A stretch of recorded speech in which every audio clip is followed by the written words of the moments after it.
Bom dia, pessoal. Bem, hoje já 10 de janeiro, né? O mês está correndo, o ano está correndo mesmo, né?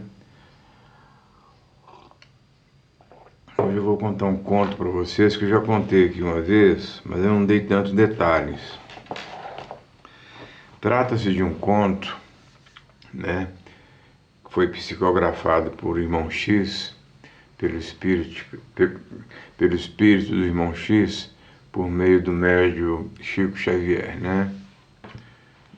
Esse livro foi psicografado em Pedro Leopoldo, em 30 de outubro de 1857. Chama Exame de Caridade. É sobre 3 médios que fundaram uma casa espírita, né? Por isso que eu digo, ser médio é muito importante, né? Você praticar a mediunidade, servir de intermediário, né, para os espíritos darem seus passos magnéticos, né? Aliviar aquela dor momentânea de cada pessoa é muito complicado. Tem que ter muito preparo. Tenho amigos que eu chamo a atenção várias vezes, porque eles são médios e ficam entrando em sintonias negativas, né? Tem vários amigos, vários. E não pode, quando você liga a sintonia negativa, é como um rádio. Você liga o rádio, tem um transmissor só mandando coisa ruim. O rádio capta. Nossa, olha que legal, ó. Tem um rádio ligado ali, vamos chegar nele, vamos ficar lá perto o dia inteiro dele. Quem sabe a gente não consegue provocar uma discórdia, né? Um malefício, talvez até um acidente. É assim que as entidades das sombras trabalham. Enfim, o conto é o seguinte, chama-se Exame de Caridade. Em populosa cidade do Brasil, 3 amigos, Ribeiro, Pires e Martins, inspirados no Espiritismo Consolador, fundaram prestigioso núcleo doutrinário exclusivamente consagrado aos estudos da caridade cristã. 3 pessoas resolveram fundar um centro espírita, né? Chamavam Pires, Ribeiro e Martins. Expressivo número de companheiros a se lhes agregaram ao ideal, né? Aqui na Terra. E entidades invisíveis amigas, através de médios devotados a causas, se revelaram simpáticas ao trabalho que se propunham desenvolver, colaborando brilhantemente para que a melhor compreensão do Evangelho reinasse no grupo. Dentre elas, salientava-se a benfeitora Custódia, que tomou a si o cargo maternal de orientar os 3 companheiros que haviam entrelaçado esperanças e aspirações em torno da redentora virtude. Irmã Custódia exalava as mais belas tarefas verbais, na condição de iluminada instrutora, e Ribeiro, Pires e Martins completavam-lhe a obra. A irmã Custódia era a benfeitora espiritual, né?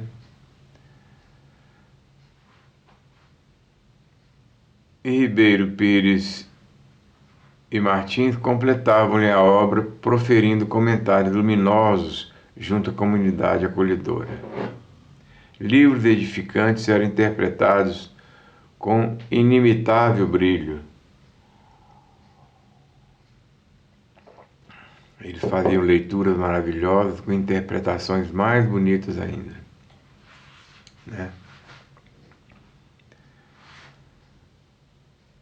A protetora invisível aos trabalhadores encarnados jubilava-se feliz, explicava-nos exultante que encontrara finalmente uma sementeira promissora, né? Ela estava acreditando que aquele centro espírita realmente era algo muito promissor, pelas palavras que eles falavam, né, para todos os ouvintes, né, que lhe dava o direito, uma sementeira promissora, que lhe dava direito à mais ampla expectativa. A caridade ali seria, a breve tempo, árvore abençoada e frondosa, resultando em fonte para sedentos, mesa farta para famintos e refúgio calmo aos sofredores.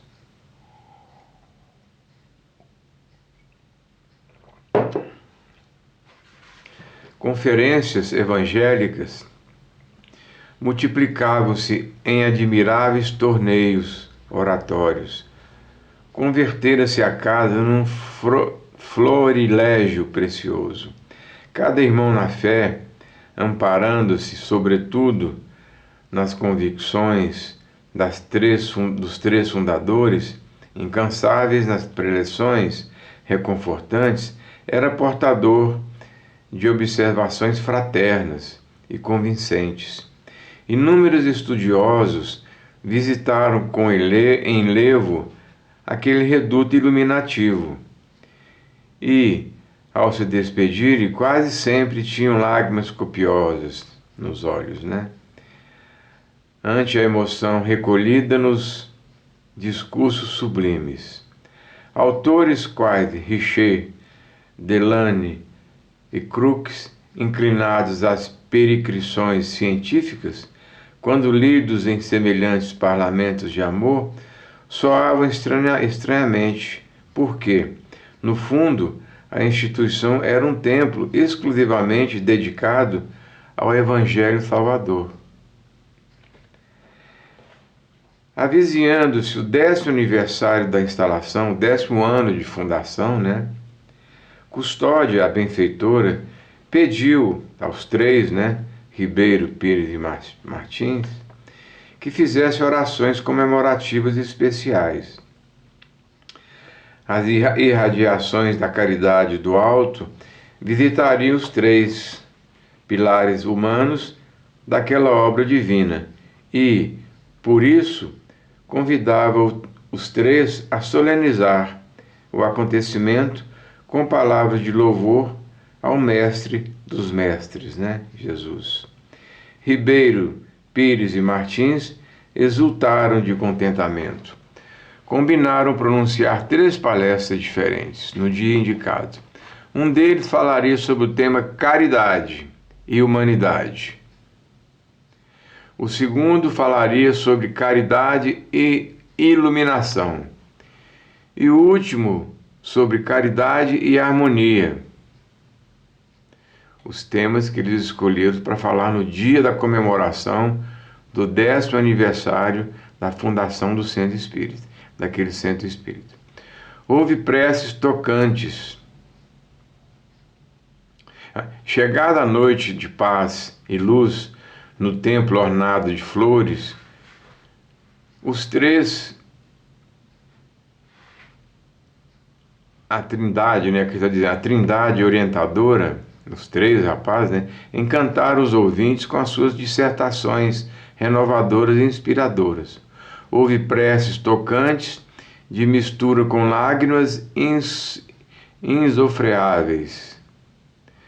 A mentora espiritual da casa comunicou-se através de conceitos construtivos e comoventes, esclarecendo que, por haver reservado uma pequena tarefa para si mesma durante as horas próximas, voltaria ao agrupamento na semana seguinte, de maneira a apreciar os júbilos da efeméride com a desejável amplitude. E a notável sessão foi encerrada. Fizeram as comemorações, cada um fez as palestras, né? Um sobre a caridade e iluminação, o outro sobre a caridade e a humanidade, e o outro sobre a caridade e a harmonia. Fizeram festejos, muitas flores, né? Palestras, todos falaram, enfim. A sessão foi encerrada. Ribeiro, Pires e Martins, não cabendo em si de contentes, evitaram o bonde, não foram de bonde para casa, né? Porque naquela época não existia ainda ônibus. É um conto muito antigo, né? Evitaram o bonde, foram a pé para melhor se entregarem à conversação íntima e longa no retorno ao ambiente doméstico. Não haviam caminhado 1 quilômetro quando foram defrontados por uma senhora de humilde expressão. Não lhe se viam os traços fisionômicos com suficiente nitidez, porque estava penumbra, naquela época não tinha a eletricidade ainda, né? Eram lâmpadas, né? Nas grandes cidades existiam as lamparinas, existia até a profissão do acendedor de lâmpadas nas cidades, né? Isso nos anos 50, nos anos 40. Talvez até poderia ter energia, mas na penumbra ali não dava para ver o rosto dela. Os traços fisionômicos com suficiência e nitidez. Mas os pés calçados pobremente, a roupa modesta e limpa e o xale escuro infundiam-lhe dignidade venerável. Ela chegou perto deles, né, abordou-os franca e reverente. Senhores, ajudem-me, em nome da caridade. Estou sozinha e é mais de meia-noite. Tenho trabalho urgente em Arrabalde próximo. Entretanto, na posição em que me vejo, sou desconhecida na cidade. E em tom súplice acentuou. Ela perguntou: qual dos três me considerará um abrigo até manhãzinha, somente até ao nascer do sol? Os cavalheiros entreolharam assustadiços um para o outro, né? Preste atenção. E Ribeiro, constrangido, manifestou-se hesitante. Infelizmente não posso. Minha mulher não compreenderia. Pires, encorajado, ajuntou, completou. Eu também sinto dificuldade. Sem dúvida, estou pronto a praticar o bem. Contudo, a senhora, apesar de credora de todo o meu respeito, é mulher, e os meus vizinhos não me perdoariam, notando-lhe a presença junto de mim. Martins, por último, falou firme. Por minha vez, nada posso fazer. Realmente sou um homem sem lar. Minha família, entretanto, não entenderia a concessão que a senhora está me pedindo. Aliás, não é mesmo razoável o que solicita a uma hora dessas. Não posso arriscar. Então todos os três negaram apenas um abrigo para apenas até às 6 horas da manhã, gente, até às 5, até o sol nascer. É o que ela queria, descansar um pouco. Enorme silêncio abateu-se ali, naquele instante, né, sobre os quatro. Mas Ribeiro lembrou que se cotizasse oferecendo-lhe um leito por algumas horas num hotel barato, né? Lembrou-se que se cotizasse oferecendo um leito, né? Iam pagar um hotel num hotel, um hotelzinho simples. Cada qual, então, ofereceu 5 cruzeiros e a senhora afastou-se com palavras de agradecimento. Acontece, no entanto, que nem Ribeiro, nem Pires e nem Martins conseguiram dormir direito. Preocupados com o incidente, porque no centro, lá no dia da comédia, só falaram em caridade. Um falou em caridade e humanidade, o segundo falou sobre caridade e iluminação, e o último sobre caridade e harmonia.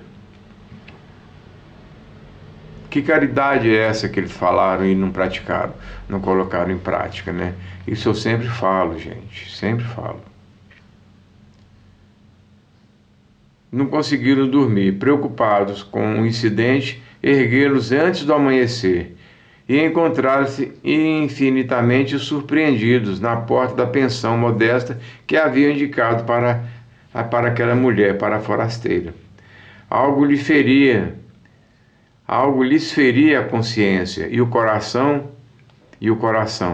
desejavam saber como havia passado a senhora, que lhes dirigia a palavra com tão grande confiança e intimidade.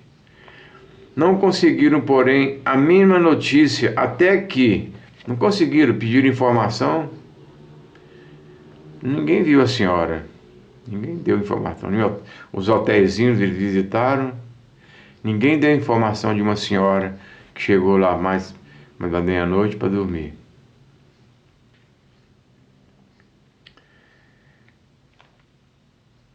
Não conseguiram, porém, notícia dela, porém, a mínima notícia, né, dessa mulher. Porém, até que na reunião da semana seguinte, consoante a promessa que formulava, Custódia, a benfeitora espiritual, a mentora espiritual, né, apareceu, e muito bem-humorada, através do médium, né, ela incorporava no médium e ela falou. Explicou ao trio assombrado: sim, meus amigos, aquela senhora era eu mesma. Com a graça de Jesus, materializei-me em plena rua, a fim de examinar-lhes o progresso em matéria de caridade. Reparei que para vocês ainda é muito difícil abrir a porta do lar, mas se com 10 anos de estudo puderam desatar a bolsa e ceder 15 cruzeiros, sentir-me-ei muito feliz se conseguirem abrir o coração ao verdadeiro amor daqui a 100 anos. Que carapuça, hein? Que carapuça! Sorriu expressivamente, embora um tanto desapontada, e arrematou: o essencial, porém, é não interromper o trabalho. De nenhum modo. O estudo e o trabalho na direção do alto. Não há motivo para desânimo. Vamos continuar. Eu falo sempre isso. É a mesma coisa que eu falo. De que adianta vocês irem ouvir os pastores, os rabinos, os mentores espirituais, os padres, passam ali 2, 3 horas preparando a palestra? Porque eu entendo, isso é uma opinião minha, que hoje eu conheço muitos evangélicos que acreditam na obra de Chico Xavier, acreditam em outras vidas. Eu falo: então você não é evangélico. Se você acredita na obra de Chico Xavier, você é um evangélico falsificado. Da mesma forma, católicos. Não, eu sou católica, mas eu amo Chico Xavier, acredito demais na obra dele. Então você não é católica. É uma católica falsificada, eu brinco, né? Porque as igrejas hoje, templos, se transformaram, né? É claro que eu não estou generalizando todas as pessoas, mas muitas pessoas. É um encontro social, onde se exibe as roupas chiques, né? Houve o pastor lá uma meia horinha, 1h30 falando. Mas na hora que termina o culto, termina a igreja, termina o centro espírita, a sessão, lá na mesquita, o rabino termina a sessão dele. Quando Jesus oferece a primeira oportunidade de praticar a caridade, vocês viram as costas, né?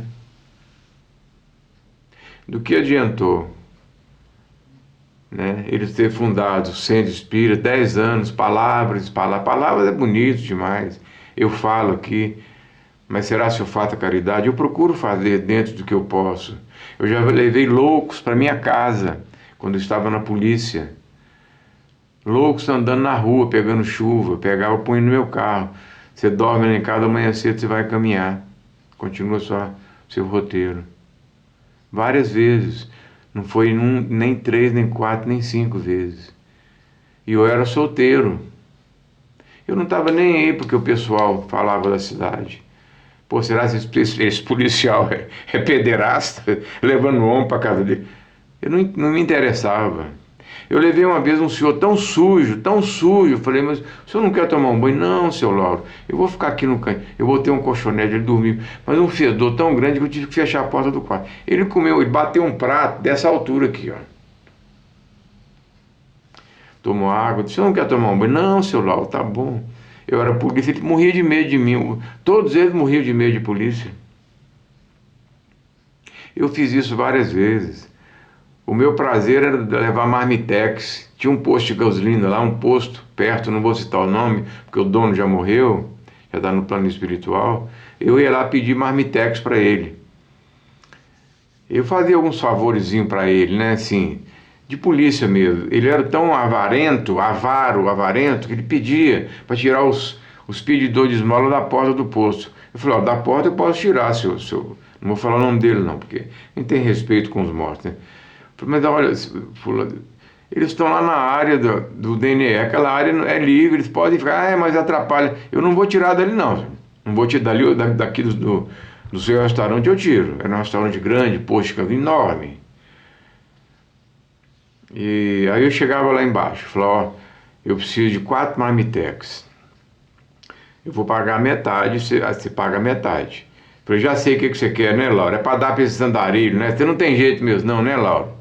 Eu ficava morrendo de rir, né? Eu pegava os 4 marmitex e punha na viatura. Almoçava lá, né? Ele não cobrava o almoço da gente, da Polícia Rodoviária não cobrava, não. Eu pegava a viatura. Gente, andava 5, 6, 10, 20 quilômetros, acabava os marmitex. Já almoçou hoje, então toma aqui. Nossa, o homem sentava, mas comia numa velocidade que eu nunca vi na vida, né? Então são raros prazeres da vida. Eu uma vez dei um carro pro meu irmão, novinho. Tava com 2 carros novos na garagem, o que eu vou fazer com 2 carros? Ele precisava arrumar um emprego, né? Eu liguei para ele, ó, vem pegar o carro amanhã cedo. Eu falei, quando é que eu te entrego? Não, não vou entregar, não, pode ficar. Ele me pediu o carro emprestado para entregar depois de 1 ano. Eu pensei, para ele entregar o carro todo sambado, desbagaçado, depois de 1 ano, é melhor eu dar logo para ele. São raros prazeres da vida. Não vou falar dos feitos meus, porque eu precisava falar dos mal feitos meus também, porque não são poucos, né? Todos nós temos malfeitos na vida, todos nós. Médios, rabinos, padres, não interessa. Temos os malfeitos, né? Coisas que Jesus abomina. E o importante é, como ela falou, a benfeitora Custódia, é não parar, é continuar sempre trabalhando na redenção, trabalhando para aprimorar o nosso espírito. Porque senão nós vamos continuar vivendo nesse vai e vem, ficar nesse vai e vem de reencarnações sucessivas e incessantes nesse planeta Terra. Não vai parar, chega lá, mas seu Lauro, mas ficou faltando isso aqui, ó. O senhor viveu tantas vezes, o senhor continua nesse mesmo erro, tem que voltar de novo, né? Então essa era a minha palestra de hoje, tá bom? Espero que vocês tenham gostado, e é um recado aos médios, né, que eu estou dando, é um recado aos médios. Esse livro simples, livro barato, que vocês comprem em qualquer livraria. Um livro desse no sebo é vendido por R$5, ninguém compra. Quem quer saber de livro evangélico, de livro espírita, ainda mais livro espírita, que poucos acreditam, né? Era o meu recado para hoje para vocês. Tirem proveito, ou deletem, entre aqui e sai aqui, como vocês quiserem, porque ninguém é obrigado a acreditar, né, nas minhas palestras. As minhas palestras, os pilares das minhas palestras, o pilar principal os pilares, é a obra de Allan Kardec, né, a primeira revista espírita, que é a precursora da obra de Allan Kardec, a obra de Allan Kardec inteira e a obra de Francisco Cândido Xavier. Porque eu não vou deixar de acreditar num homem que escreveu quase 500 livros e doou todos os valores para instituições de caridade. Francisco Cândido Xavier pagava do bolso, porque eram muitas centenas de cartas que escreviam. Gente que não podia ir, escrevia, ele respondia. Ele tirava a manhã inteira para escrever e responder. Ele pagava do bolso, porque ele era funcionário do governo, Ministério da Agricultura, o Ministério do Interior, alguma coisa assim, Ministério do Interior, né? Fazenda Modelo. Ele era funcionário, aposentou, tinha a aposentadoria dele, federal. Ele pagava do bolso, selo. Pessoas do Correio de Uberaba testemunharam num livro que o filho dele escreveu há poucos anos, há pouco depois que ele morreu. Não aceitava doação, ele pagava, ele gostava de ir no correio colocar. É claro que ele não ia sozinho, ia policiais, porque imagina Chico Xavier andar sozinho. O povo cercava, ele matava ele, só, né, sem ar, então quer falar. Então ia policiais com ele, sempre policiais andando, né? Porque o povo ia chegar nele, cercava ele, né? Igual essas celebridades. Imagina se uma autoridade, uma celebridade de Hollywood chegasse aqui num shopping center aqui em Uberlândia. Eles morriam ele. 200 pessoas cercavam, abafavam ele, ele ficava sem respirar. Coitado. Essas personalidades, coitado, não têm privacidade. Chico Xavier não tinha privacidade. E ele não era uma celebridade material, ele era uma celebridade espiritual. Então ele mesmo colocava o selo respondendo, pagava do bolso, respondendo as cartas, né? Para chegar próximo a Chico Xavier, será preciso muitas, muitas, muitas encarnações. Talvez até centenas, né? Um bom dia para todos, fiquem em paz. Uma boa semana de trabalho.